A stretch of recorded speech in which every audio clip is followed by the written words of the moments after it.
I remember I approached her with my arms up. Let me see if I could. I approached her with my arms up like this. No, no, no, come on. Then she squared up with me and she swung at me, but I was able to move out of the way. And when she had turned her attention back on the security guard, I grabbed her, but I didn't like body slam her. I didn't like do anything. I just grabbed her because I was trying to restrain her, these violent motions. It was just trying to keep her, from injuring herself or anyone else. And ultimately, everyone there was terminated.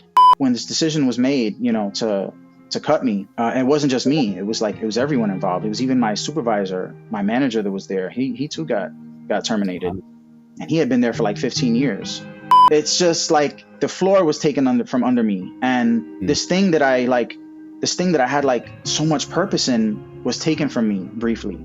You don't know what is good or bad in the moment. So many things have happened to me in my life, and the most just take the soul from me thing that happened to me was losing my family a couple years ago. But had that never happened, I wouldn't be where I'm at now. I previously made a video about a nurse who was stabbed and killed in the line of duty. Things like this are happening to healthcare workers all across the country at an alarming rate. And because of that, I am launching a new series called Nurses to Riches, Our Unique Stories, where I interview healthcare workers about the unique stories that they have to tell. And in this episode, we're going to be speaking with Rob, a healthcare worker who was terminated while trying to protect himself and his coworkers from an impulsive and unstable patient in the emergency department. So, with that, Rob, tell us a little bit about yourself and what you're currently doing for a living. Okay, so my name is Robert Lopez. I am an EMT. I've been an EMT for 18 years now. I started working in New York City for the fire department, and I worked there for 10 years until I moved to Florida with my family. And that's when I started working in the hospital system. I was a tech in the ER. Okay. And why did you decide to become an EMT? I went to college. So I graduated high school in 2001. And shortly after that, 9/11 happened. I was living in the city. So that was kind of traumatic for me. There's debris all over. It looks like it's snowing out here in downtown Manhattan. Unforgettable moments from one of America's most tragic days.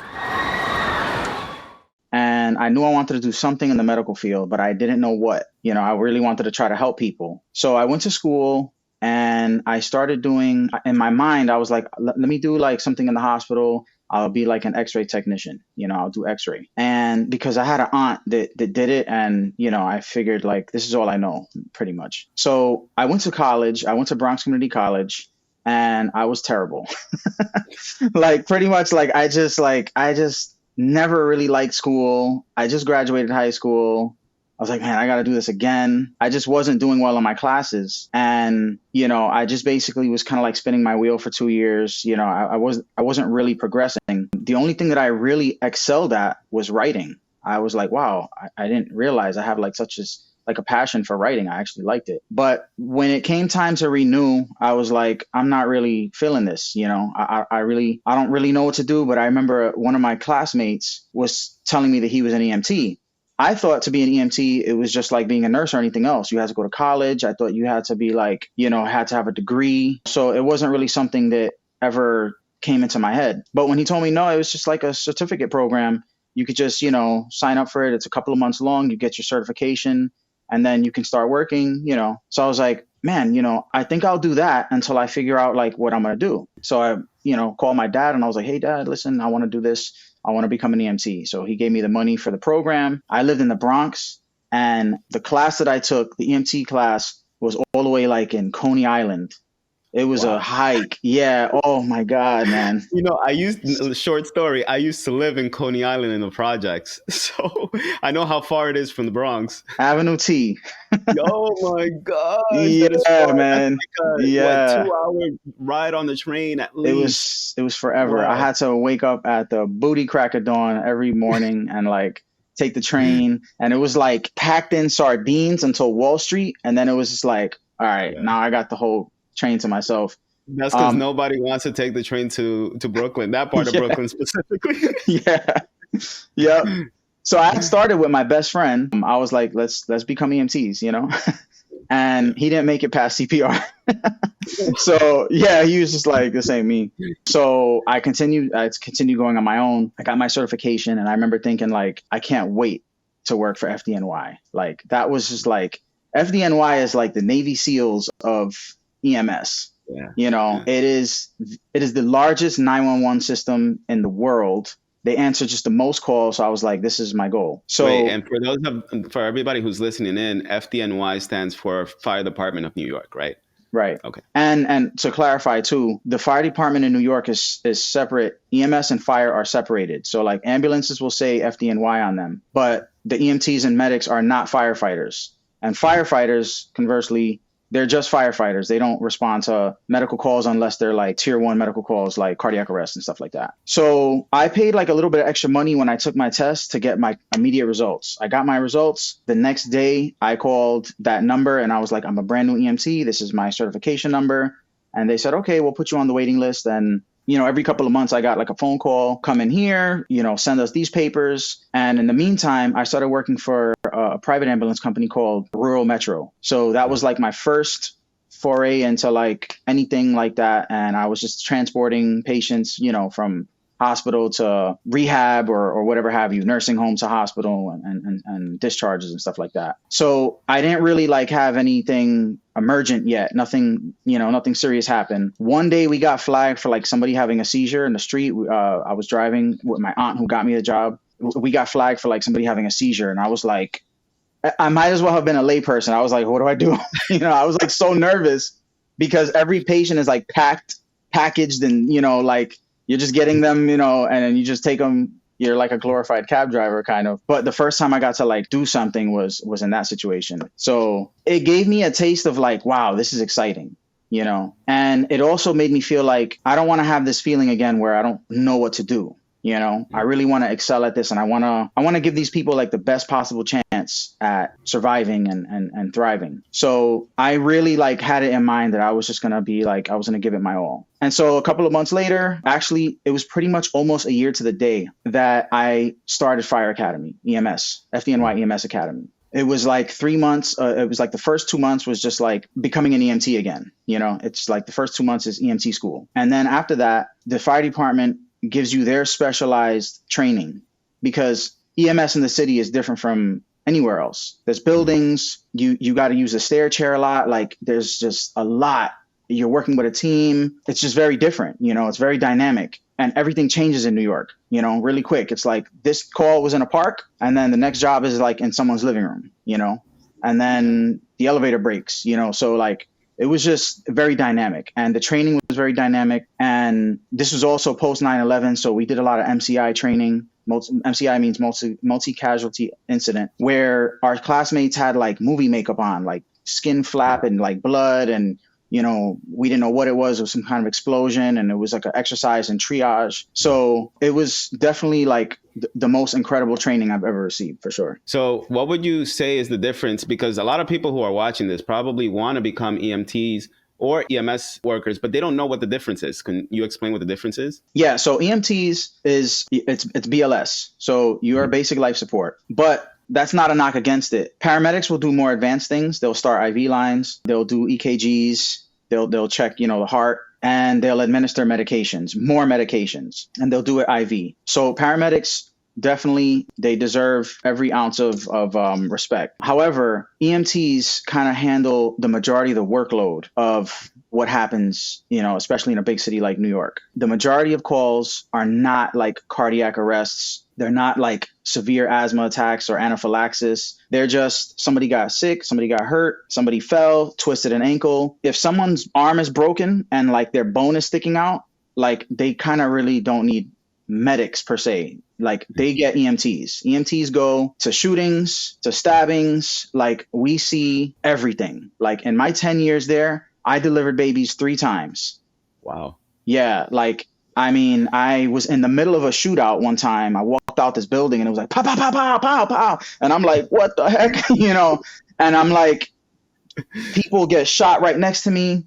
jumped in the ambulance, made a U-turn to put like light on the scene, and then jumped back out and like help people. They were all shot below the waist. I guess the guy was really short or he just had terrible aim. But you know, the point is that like EMTs see a lot, like a lot. You know, there's no you'll have EMTs that have been on the job who have seen just as much, if not more. And then also we back medics up. So a lot of times too, someone will call 911 and they won't really know what the problem is. They'll just be like, he's sick, you know, and then you get there and his blood pressure is like 50 over like 20 and they're like ready to code, you know, they're ready to just, you know, flatline. So we call for medics and medics will back us up. But also sometimes medics will get to a scene where they need hands, you know, they need help. So and if that's a situation, EMTs, you know, they're just like, they are the main like working force, and it's definitely, it needs its own respect for sure. Cool. Yeah. So, and you did that for how many years? I did it for 10 years from 2006 to 16. I worked my first 5 years in the South Bronx. So it was just amazing, like amazing and terrible at the same time. It was definitely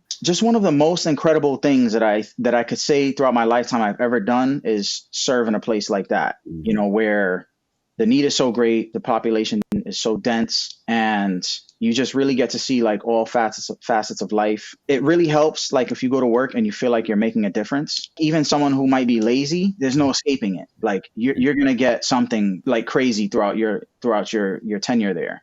You know, something is going to happen. Like I walked out the building in a shootout, you know, so like there's going to be opportunities for you if you're watching this and you're living in anywhere in the New York area and you're thinking about becoming an EMT. Enough good things can't be said about it. It really is an amazing and impressive career.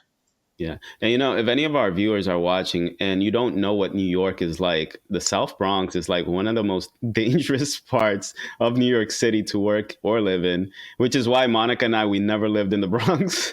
But so New York has, you know, if you count Staten Island, I would say it's like 5 boroughs. Right. And boroughs are like counties, right? So like you have New York County, which is like in Manhattan. Then you have the Bronx. Then you have Queens, Brooklyn, and you have Staten Island. And you also have like farther down, you'll have Long Island, but that's not considered a borough, I think. Right. So the Bronx, especially in the South Bronx, is like one of the most dangerous areas of New York City. And then, you know, you have other parts of New York City that are also pretty dangerous, like some parts in Brooklyn, some parts in Queens. Too many in Manhattan. I mean, maybe like by Harlem. By Harlem and above. Yeah, it's a bit more dangerous, but the South Bronx is on another level. And I can just imagine the type of patients that you were seeing, you know, and I always think about this, like the amount of work that you guys do, you're basically like doing what nurses do, but on a more dangerous scale, because you don't know what you're going to be confronted by when you go to pick up your patients. Yeah. Whereas nurses, like we get a call from you guys and we're expecting something, right? And for the most part, what you tell us is what we're going to see when we get it. You know, and you guys have already kind of like gotten to the point where like, okay, you got an IV on the patient, you've got fluids running, you've medicated the patient, if anything. Yeah. So I feel like them up and, you know, yeah. So I've always told myself, like, why is it that you guys don't get paid just as much, if not more than nurses, because of the amount of work that you do and the situations that you put yourselves in? That's one of the reasons why I actually had to leave. I enjoyed the job, but I just couldn't see myself making a life in New York, like on the pay that we were getting. And I get it, like as far as like nurses, you get a degree, you go to school, you learn a lot more, you have a lot more knowledge, but there has to be something that balances out like the level of hazard, you know? Yeah. And then it's like, well, firefighters need to make more money because 9/11 happened. Cops see the cops is just the most dangerous job you could do, in my opinion. So I was like, I understand there has to be some kind of hierarchy here of like pay, but then sanitation workers, it was just embarrassing. Like, and again, respect to them, you know, but I couldn't dream to make what sanitation workers made. Like, and just not only was their base salary way more, their opportunity for overtime was pretty much limitless. And then in the winter, when it snowed, they just had more overtime. And I was just like, I'm slaving away here. I don't know how I'm going to be able to really like continue to live here. And it was fine when I was single, but then I got married and my wife got pregnant. And it was like, okay, it's starting to be in my mind that I don't think I want to stay here forever. you know. Then in the same year, she got mugged twice. And I didn't live really into that bad of an area, you know. I mean, I lived in the like northern more part of the Bronx, like Pelham Parkway, Allerton area. And one time the dude like pushed her on the floor and took her phone. And I guess the next time it was another dude just ripped it out of her hand and ran. That was like, all right, we got to leave. That was when I was like, nah, we got to go. Wow. So where are you guys living now? So my family moved to Miami, Florida. And first it was my brother, like back in 2003 or four or something like that. He got married and moved down here. And then like my sister moved a couple of years later. And then like my mom moved. And then it was just me, my brother, and my dad. And I was like, man, you know, I'm kind of thinking about it. You know, I'm kind of like exploring this idea because every time I went, I loved it, you know. And then I moved here and I've been trying to leave ever since. I mean, what don't you like about it? It's way too hot. Like it's just one season and it's just relentless and I hate it. Like, you know, that's one thing. And in New York, it was like, oh man, these winters are so long. But at least I can appreciate now, like there's a lot of variety, you know. Yeah. There's some variety. But it's just it's a lot of things. The weather is definitely one of the major things, but there's just a culture here too that I don't fully feel like I mesh with, you know, and religion and politics, those are two things you don't talk about. But like, I feel like I don't fit here in a lot of ways. And a lot of times when I open my mouth, I'm like, everyone hates me. Okay. So you know what's funny? I always say this, but like the one thing that New Yorkers love talking about the most when they leave New York is how much they want to move back to New York. Facts. And like, everyone that I've spoken with who lives in another state, who is from New York, is always talking about New York. And Monica and I, we want to move back to New York. We've been talking about it for a while now. And we just got back there from like a 9-day trip. You know, it just brings back so many memories. And it reminds us like why we loved New York so much. And there's no other city in my opinion, there's no other city in the world, and we've traveled a lot, that resembles New York. And it's not just like, you know, the architecture and the seasons, but yeah, I agree. It's like the people here in California. It feels like you don't fit in with everyone else because everyone views the world differently here in California. And there's so many different types of people in California. One thing that I did notice that it's in common is like when you can't really talk politics because it's such a touchy topic for people here, whereas in New York you can talk about it, you can argue with each other, and at the end of the day you're still friends. Right? Which is crazy because California is like the bluest state, you know, and depending on like what your view is, you might be able to like discuss certain things, but like here it's just it could be pretty volatile, you know, in that regard. But another reason why it's been like a goal of mine to leave is, and this is going to be a little sidetracking from the whole healthcare worker thing, but I kind of want to touch on a little bit of like what occurred in my personal life a little bit, because it has shaped who I've come to be now. And I think I'm on a positive trajectory. But essentially, when I was a little kid, when I was 4 years old, my mother joined a religion, and, you know, we could mention it or not, but I'll tell you what it is. But she became a Jehovah's Witness when I was 4. And that was my religion pretty much I'm 41 now, you know, and that was my religion up until shortly after I moved here. And that religion is a very insular religion. It's very insulated. Like you don't form a lot of friendships on the outside. I got like initiated fully into it like when I was like maybe 14 or 15. I was very young when I got baptized. And so all of that too shaped a lot of my decisions, you know, in my young adult life. But I started to have like certain doubts, and I was starting to feel like, you know, this isn't really, I don't think I believe in this anymore. And one of the reasons why I moved to Florida too was because I felt like I wanted to, it was scary. It was scary to think that, you know, I think if I'm doubting this religion and I leave, when that happens and you're in that religion, you get shunned by everyone, you know, you get cut off, even your family. So this was like a major stress factor for me. Stress isn't even the word. I was terribly afraid to like lose my whole family.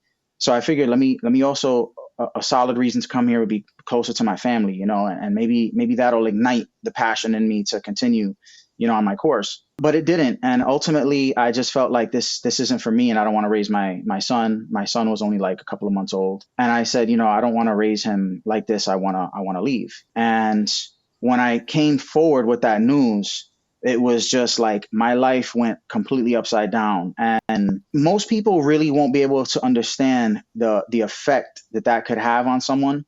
But when you're 4 years old to you're 34, you've never really made a solid friendship outside of this religion. Your family, all your friends are in this religion, and leaving it means you are starting over. And not only are you starting over, but you might be a little too like socially handicapped, because I always got used to like forming friendships within like this environment, So leaving really like rocked my whole life, my whole family. Not only did they like have to disown me and shun me and everything, but also like their opinions of me really affected me, what's wrong? Like, how could he do this? And how could he think this way? And so that was really, really hard for me.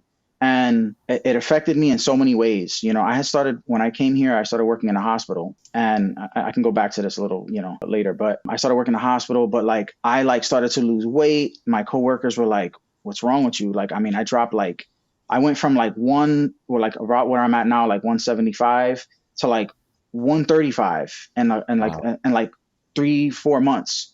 Wow.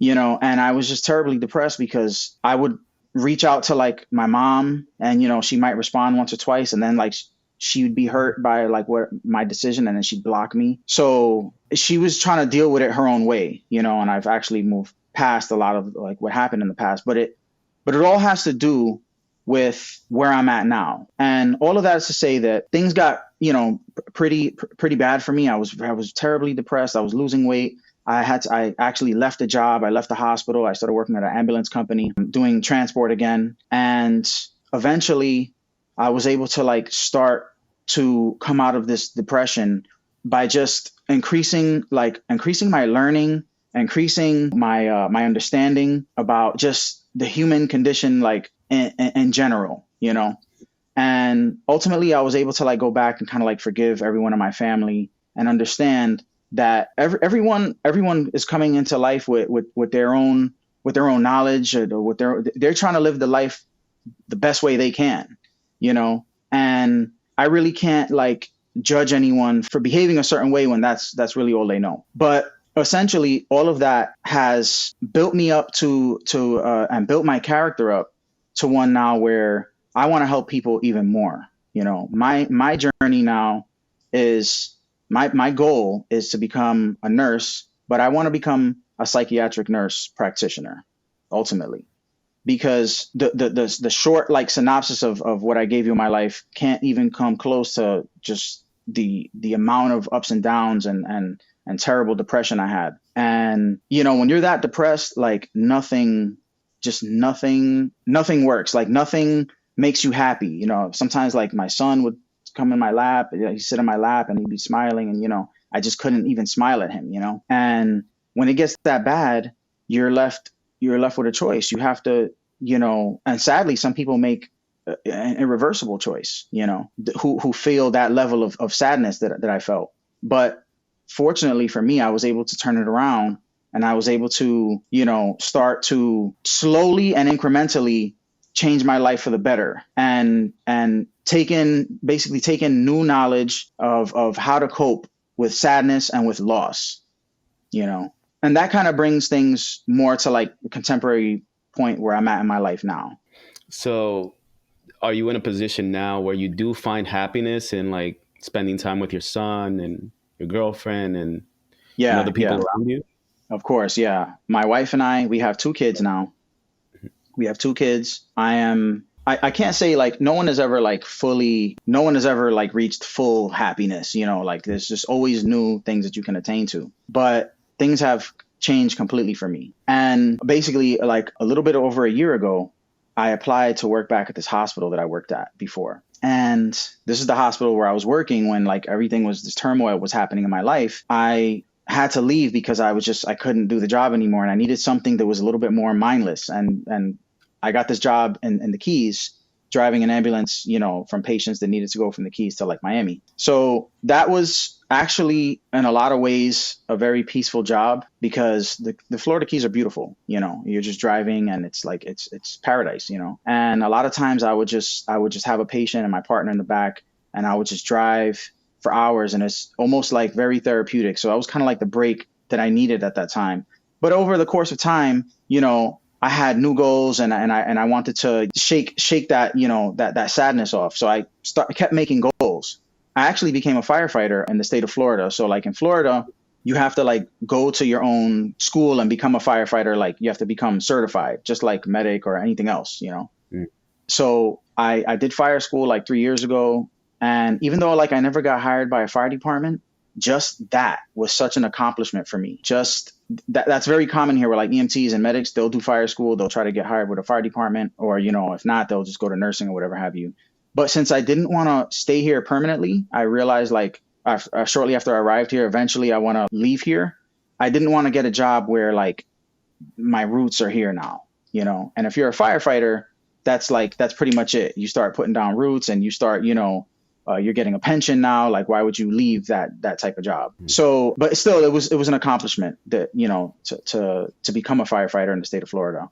And then I basically try to make my way back to this hospital that I worked at. I knew that like it might not be as easy because when I left, I was just such a wreck at that time in my life. My attendance was poor. I was like losing weight. Just like my work performance was bad. So I knew that it's going to take somebody kind of going out on a limb for me. But I kept applying, and then finally I got an interview and I got hired, and it was completely different. I mean, my life made such a turnaround that it was just a completely different story. And all of these supervisors that knew me from before, they would tell me like, you're doing really great, like keep it up. I became this person that there was nothing I couldn't do in that ER. I mean, obviously I'm not a nurse, but as a tech, the job of a tech is basically you're assisting the nurses with various things. But sometimes doctors will come up to you and be like, hey, do me a favor.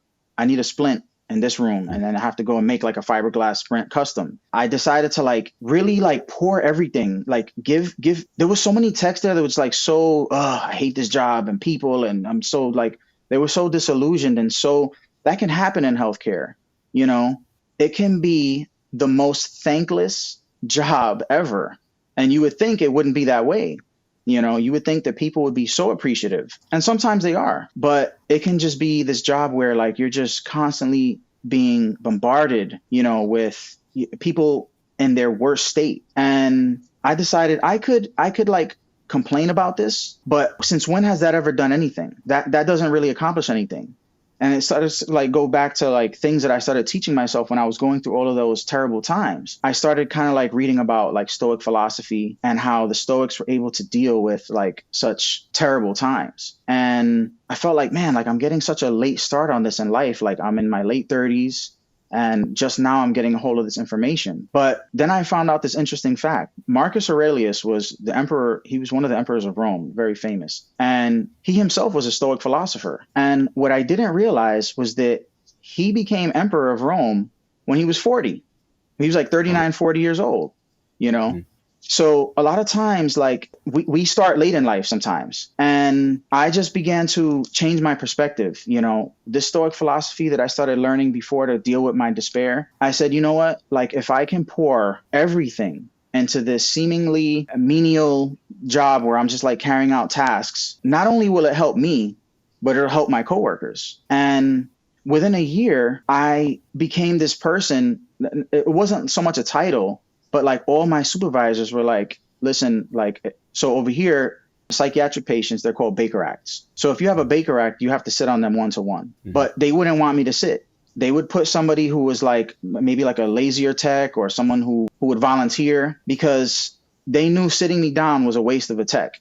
Because if I was up, I was going to be running around that ER and I'm going to be doing everything I possibly can. And I just gained a positive reputation. Then they started putting me in pediatrics, which I was happy about because I have 2 kids. And there was a lot of young guys who were like, oh, I don't feel comfortable in peds. They're like terrified of peds, But I was like, no, man, I love pediatrics because pediatrics is like, it's just like a whole new world to explore. And it's a whole new it's a whole new art. Like you could do splint on a fully grown person. Now try one doing with a kid that's like trying to if he could kill you, he would, you know?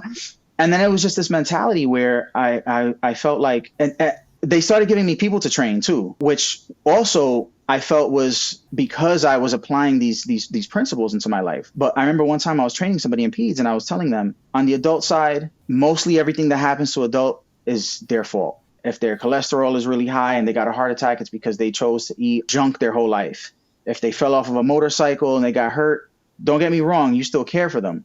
But here in pediatrics, 9 times out of 10, it's not these kids' fault at all. They were either born with something, their fever got out of control, they're having a seizure, they're children, so they fall, they choked on something. Whatever it is, it's nine times out of 10 is not their fault. So when I come into peds, I turn it up to 11. I check everything. Like all my rooms, I check them. Well, how does it look if you walk into like a code and you didn't like quality control the glucometer or something? Whatever's in your control, which was again, this stoic philosophy principle that I started to learn just a couple of years back, where there's so many things in this world that you cannot control.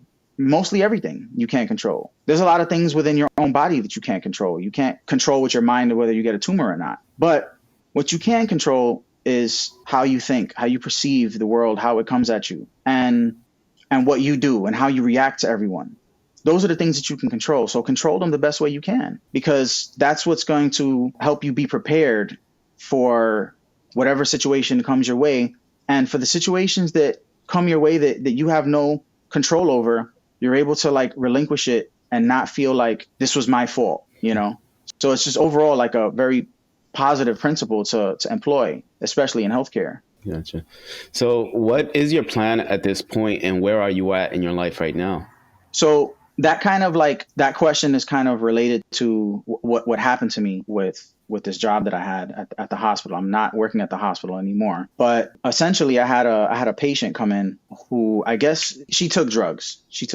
You know, when as soon as I walked in the room, I could smell it. And she was just being a very difficult patient all around. She had to use the bathroom, but she couldn't really walk, but she didn't want to sit in the chair, you know, and then she was kind of like back and forth and she was fighting with her boyfriend, you know, so I could tell it was probably some form of marijuana, you know, THC, and overreaction to it. It had that smell in the room too. And she was just a difficult patient to deal with. And she was my patient. It was me in the zone, and it was myself and a nurse that were caring for her. And, you know, throughout the night, I would hear like her fighting with her boyfriend. It was getting really loud. So I went in there and I said, listen, you know, you guys are making a lot of noise. You have to like tone it down because there's other patients here. Otherwise, security's going to come and they're going to ask you to leave. So they would get quiet for a little while, but then it would like ramp back up. So maybe 15 minutes before my shift is over, kind of like all hell breaks loose in that room. And then the guy walks out and he's like, how do I get out of here? So I'm like, this is actually a good thing, because sometimes it's good, like when there's that drama between like a relationship, just like space, you know?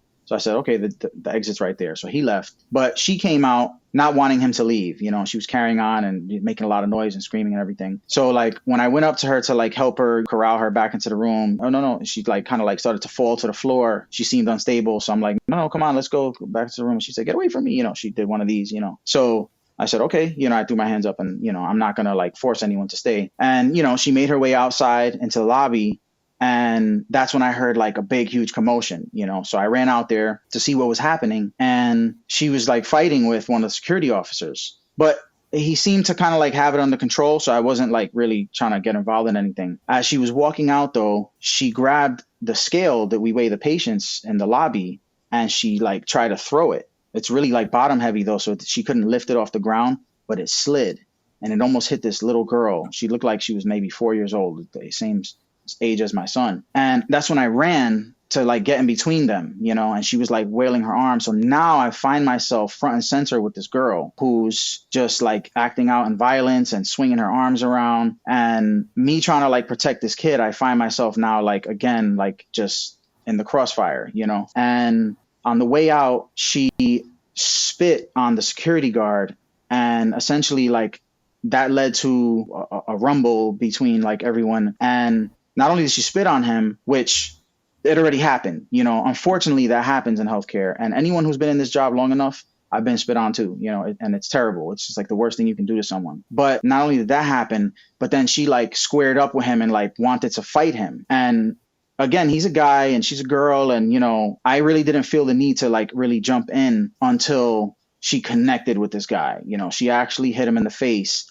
And my instinct was to, and I remember I approached her with my arms up. Let me see if I approached her with my arms up like this. No, no, no, come on. Then she squared up with me and she swung at me, but I was able to move out of the way. And when she had turned her attention back on the security guard, I grabbed her, but I didn't like body slam her. I didn't like do anything. I just grabbed her because I was trying to restrain her, these violent motions, And then as I grabbed her, I'm like, man, but like now she could turn toward me and spit on me and, she could bite me in the face or something. But just then, two other guys grabbed her and then everyone fell on me. And then it's just like, now we're all like hands on. This is happening. It's like right outside the doors of the ER. It kind of spilled outside. And essentially like this terrible situation, she wasn't like, no one punched her, no one hit her. It was just restraining her movements is all it was. It was just trying to keep her, from injuring herself or anyone else. And ultimately, everyone there was terminated.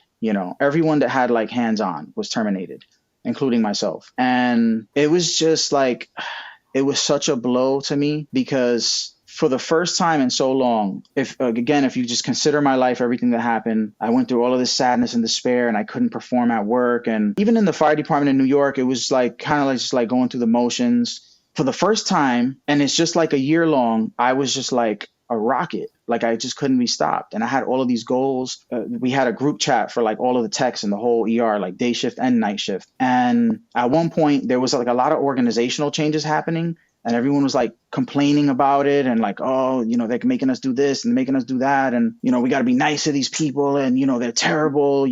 This hospital that I work at, it's like in the South Bronx of like where I live, it's not like the easiest ER to work in. But, I used to try to like bring some light into those chats. I didn't want to it was like a line that I danced on because I don't want to seem like toxic positivity guy, like smile and, everyone's dying, But at the same time, these Stoic philosophies and these principles that I found, that I learned, were just, I couldn't help but be compelled to like share them with people. I also started reading books. I started reading this last year. I read a couple of books. I read The Subtle Art of Not Giving a Fuck, which is an incredible book. I mean, like I strongly suggest everyone read that, especially in healthcare. Like it's all stuff that you kind of like you have to pick and choose what you're going to really care about a lot of times. And that's what that book is about. It's not about like, I don't care about nothing, don't give a fuck about anything. It's about, sorry if I'm cursing and I don't know if that, No, but it's about choosing something to care about. And then that's okay to care about, but don't care about things that are outside of your control. That's just basically one of the principles that book taught me. I also read Extreme Ownership, which is Jocko Willink's book. And that's about like just owning your mistakes. When you do something wrong, like own it. And if everyone did that, like this world would be a better place, But usually what happens is people like try to shift the blame and, oh, I didn't do it and it's not my problem. Blah, blah, blah. But because they feel like it's a weakness to admit some kind of fault, when in all actuality, that's a strength. And that's one of the reasons why I was able to like step out of that religion that I was in my whole life. Because I was able to see that every now and then you have to like reevaluate what what your knowledge is. Like even in nursing and healthcare, we get CME, like we're constantly being updated our information and what we know. And if we don't move with the times, then you'll be a nurse in 2023 that has like knowledge of like 1999, that can't be. So the things that I was learning was about taking ownership, and I would go into these chats and I would say, I read this book and this is what I learned. And I know it was well received because the techs would come up to me and they'd be like, yo, man, I really appreciate what you said. One of the nurses came up to me and said that my ER director, who's in on that chat, who doesn't ever really talk, shared my message with the nurse chat. And she was like, Rob, like what you said, moved me to tears almost. Like it got me in the feels, because I was just always trying to like really like inspire people to see a slightly different perspective of things. So anyway, like when this decision was made, to cut me, it wasn't just me. It was everyone involved. It was even my supervisor, my manager that was there. He too got terminated, and he had been there for like 15 years. So it was just one of those things where like when HR gets involved, they just hit the atom bomb and they obliterate everyone without question. So again, like I was just rocked by this because again, like for the first time, I'm like really banging on all cylinders. And then I have these aspirations now to become a nurse myself. So I had like this period of time, a couple of weeks where I was like really, really like feeling sad and angry, which you probably caught a glimpse of it when I when I sent you that email. You know, it was a little fired up. You know, Yeah. what I wrote was a little fired up. But, you know, ultimately things, you know, things happen to us in life. And well, again, we don't have control over every single thing in this world. We can only control what we do. And I might feel like my response was justified and whatever I did, but it doesn't matter because people who are above me decided to make a call and I have to deal with that. That there's no other way around it. And I could take it personally. Interestingly enough, the hospital that I work at has a daycare center, an early learning center, and my son goes to that early learning center. And he can go there because I was an employee there, and the tuition was taken directly out of my paycheck. But yesterday, when I went to pick my son up from from school, I saw all three women, all three HR workers that had some say in I guess whatever happened to me, and I felt nothing. I felt nothing because all that anger that I had initially, all those feelings that I had, I've come to realize that it doesn't, just the same way it doesn't make sense to complain and scream into the void. If you're not the change that you want to be in this world, then like it doesn't matter how much screaming you do. You just have to understand that this world is going to operate a certain way, and you just try to control the best way that you can control what you're doing, you know? Yeah. And so I've been able to like move past everything with a lot more positivity ever since I've like remembered all of these things that I had to teach myself over the last like couple of years. I got to tell you, Rob, it takes a really strong person to be able to get past through something like that and not blame the people above you for putting you in the position that you're in. Because I told this story before, and it's not exactly what happened to you, but I've been laid off before. I wasn't fired, I was laid off. And I was laid off when I was working for a merchant processing company, which is like, and it was a company in Wall Street that basically sets up these payment processing machines at your establishment. If you're a business and you like a store or a department store, we set it up for you. But I was the one that was in charge of like the risk management department. So anytime we got a merchant, I had to review your credit history and see if you would qualify for this processing machine in your department store. And I remember seeing our numbers, like we weren't getting enough merchants coming into our business. We weren't making enough money, not generating enough revenue.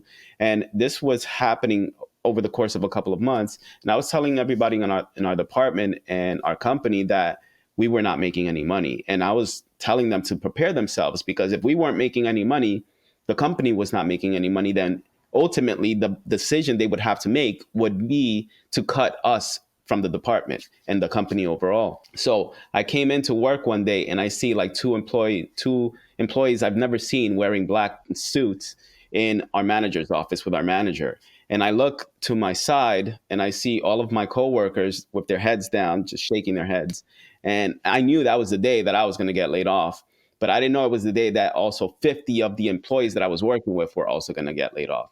So I go into the department manager's office, and the first thing I say to them is, "Just let me know if I have a severance package, and I'm out of here. I already know what you're here for." And they said they had no severance package, so I was like, "Fine, I'll take my stuff and I'm leaving. That's all. You don't have to say a word to me. I already know." And they were like, "Well, no, we would like to explain to you." I was like, "You don't have to explain to me. I already know it's coming." Um, I packed my stuff and I left. And all I remember was I walked, this was like in downtown Manhattan by Wall Street. I walked Hmm. all the way to Central Park, right? Oh, And I'm like, yeah, just sitting in one of the benches in Central hearing the Park. Hulk music playing in the background, the Hulk music. And this is before I became a nurse. And I was thinking, I was like, just thinking of the idea that I could possibly become a nurse in the future, but I wasn't really trying to get into nursing school at the time. But when that happened, I told myself, I have to put myself in a position where I'm not just going to get terminated for any little reason. Hmm. And even if I get terminated, I have to have other options available for me. And I felt like you can't do that when you're working at the bottom, right? Right. And you can't do that when you're working in a position where at the end of the day, all they care about is the bottom line. And if you're working in corporate America, that's all they care about. Also, if you're talking about HR, that's corporate America, in my opinion, because all Yes. they care about is the lawsuits that come in The if the name, that customers are name. not satisfied, right? Yeah, their name. They only care about their brand name and the image. So I right then and there decided, you know what, I'm going to start taking prerequisites to get into nursing school, and I'm going to become a nurse, and I'm going to put all of this behind me. But I need a better life for myself, for my family, for my kids. We had one daughter at the time, and she was like 2 years old. But I enrolled myself in all the prerequisites, finally became a nurse. But even till this day, I gotta say, I feel like even if you're an employee, regardless of what type of employee you are, you need to have a backup plan, because you never know what can happen. At the end of the day, you're at the mercy of your employer. Yeah. Regardless of how good of an employee you are, at the end of the day, it's always your employer that's going to make the decision on whether you have a paycheck or not. And that's the painful thing to realize, that your income, your livelihood, it's dependent upon your employer and whether Yeah. they want to employ you or not. Yeah. And that's That's tough. That's why yeah, a couple of years ago too, I started learning how to day trade. Me and my best friend started doing like Forex, and yeah, it's hard. It's really difficult. That's like playing level like 9,000 Tetris against a computer. Like it's really, really difficult. But it's the type of thing that if you stay with it, you'll eventually learn like the algorithms and the patterns and stuff like that. But I've had like moments or periods of time where I couldn't like continue studying it, or I was going back to work or whatever have you. But it's something that's like it's on hold, it's on the side here, and I intend on not like giving that up because of that, because there's examples of people that have stuck with it. I think it's a very small percentage of people actually like can make money doing it, because it's very difficult, and you have to fight against a lot of like primal thought feelings, when you're trading. It's like gambling, yeah. but the people who master their psychology are able to like get past it and make money doing it. So that's always been that's been on the side for me, like a goal of mine to get better at. And my best friend and I both do it, and he's actually I put him onto it, but he's stayed a lot more consistent with it, so he's better at it than I am actually. Both of our goal. But Mhm. to go back to like kind of like what you were saying about your employer, how like they can really like what happened to you, no severance package. They took all of our PTO, which for me didn't really matter. I was only there for a year, but Mhm. there was like a security guard there with, he said like 600 hours of PTO. He was a retirement age security guard, and he was an oncology patient.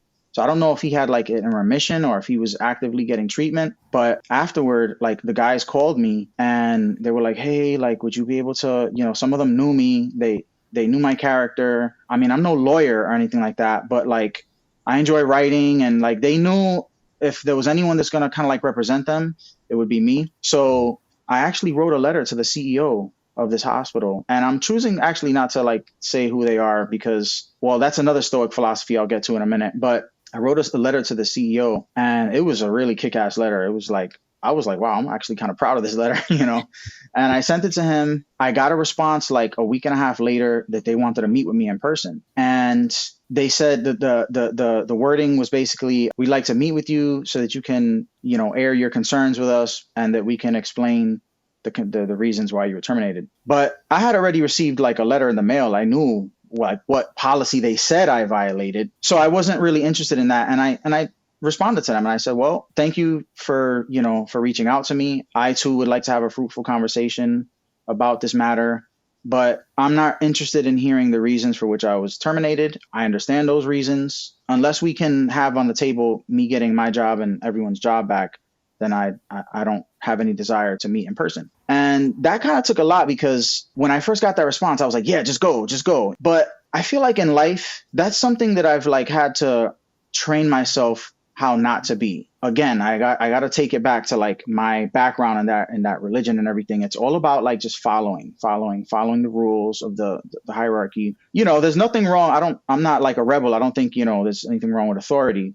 But at the same time, if you are in that from such a very young age, what can end up happening is you treat everyone that's above you like they're your father. And I noticed like I'm like in my 30s, And I'm like terrified to be around people of authority. And I'm like groveling at like any chance I get to, and I identified this problem and I was like, this isn't going to work. I got to change this about myself. And maybe a couple of years ago, I would have flew at that chance to just stand in their presence and like beg them for my job back or whatever. But I said to myself, I don't think it's going to really bring any fruitful results of what I want. And so I'm okay taking this loss, basically, if that's not on the table. And they responded to me and they said, well, that isn't an option, So I was like, okay.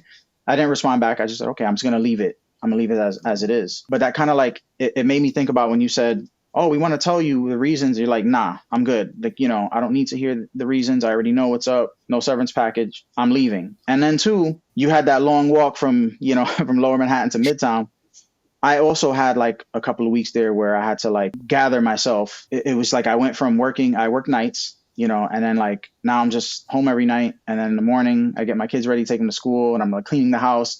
It's just like the floor was taken from under me. And this thing that I had like so much purpose in was taken from me briefly. But again, I just decided like not to let it affect me too much. There's a story that I heard, because I enjoy Stoic philosophy, but I also enjoy like Chinese philosophy and the teachings of Lao Tzu and so. But there's this story about the Chinese farmer. Have you ever heard this story before? The Chinese farmer. No. So, and I actually wrote this once they called me and told me that I was terminated. I typed this out and I sent it to that group chat as a last like parting present of like my whatever positivity I could send before I leave. But there's a story of this Chinese farmer. And, one day his horse runs away and his neighbors come by and they say, oh man, your horse ran away. Isn't that terrible?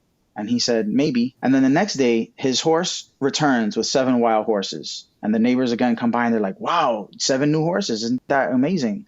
And he says, maybe. And then the next day his son was trying to break one of these horses and then tame him. And he fell off the horse and broke his leg. And then the neighbors come by and they're like, oh, isn't that so terrible? Your son broke his leg. And the farmer says, maybe. And then the next day, the Chinese conscription officers come to enlist his son into the military to fight in this bloody battle. But they passed over him because his leg was broken. And then the neighbors again come, oh, isn't that great? And then he again just says, maybe. So the point of that story is that like our lives are an incredibly intricate amount of events lined up, and any like one little pebble in the stream of his time can alter things. And nothing that happens to us in the moment can we say is good or bad. I could win the lottery today and become a 500, half a billionaire and have all this money and say, you know what, for my first vacation, I'm going to go to Indonesia or something. I'm going to go zip lining and boom, and I die.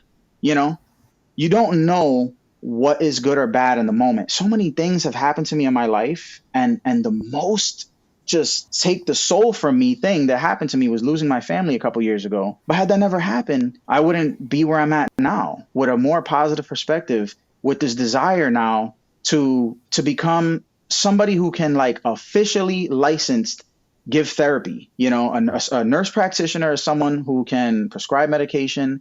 They can have their own practice. It can go from just me having a casual conversation with someone or one of my coworkers and helping them through some issue, which I've had the pleasure of doing a number of times, and my wife's friends, and to like that being something that I can do. And I realized I was able to soften the emotions that I had by realizing these things. We don't know what's good or bad in the moment. And you have to consider, something that Marcus Aurelius also talked about was that life is like a boxing ring. And you never see like a boxer like get into the ring and pow, he gets hit, and then he goes crying into his corner, that guy hit me, and he that wasn't like nice, like that would be absurd. Like you'd bust out laughing, like what is this boxer doing? You don't see that because the boxer knows he's in the ring to fight, to compete. That's what our lives are. Our lives are, we are in the game of life, and everyone we deal with in some way we're contending with, everyone, even our loved ones. I was actually telling this to my wife. I said, there are things that you want and that you want from me that I don't even realize that you want, so you're contending with, I want this and you want that, and I want to move here and you want to move there. And, so life is a constantly this battle. And it's a stream of events where we're constantly meeting people. And I said, that's what HR was. I went in there, I gave it my best. They won. And what would it sound like? Oh, they did this to me. It would be just like the boxer that's like acting like that. It allowed me to gain some perspective and see like almost really nothing is personal. Even my family, like this is one of the things that has allowed me to like forgive and move on from my family. And no doubt they've had to forgive me too, because there's a saying, hurt people hurt people. Well, when I was hurt, when they shunned me, I was like putting YouTube videos and I was like, writing on Instagram and like, like angry, and none of that did anything. That's just screaming into the void. Like, if I could just get one message across, is that if you're in healthcare, if you're watching this, you're obviously in healthcare or in any walk of life, and you are not satisfied with how things are going, you can do one of two things. You can scream into the void and like just bitch and complain, or you can change your perception of things, your perspective. And again, this is another philosopher, but more, I should say, later philosopher. His name was Viktor Frankl, who spent time in the Nazi concentration camps. He was a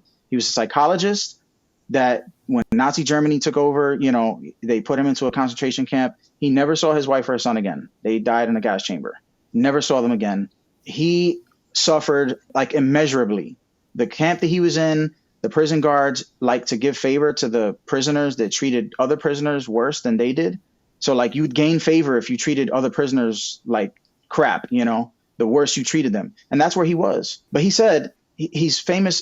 He has a book called Man's Search for Meaning. And in this book, he says, when you're unable to change the circumstances of your life, you're challenged to change yourself, So if I could just get like one message across, it's that you could be working somewhere, you're getting treated like crap, you don't like your boss, you don't like your supervisors, maybe the company has policies you don't like. If you can't change the situation, then you have to change yourself to conform to the situation, and just know that people have been through so much worse and been able to apply these principles, and also keeping in mind that supervisor you don't like, they're coming with their own stuff, their own demons.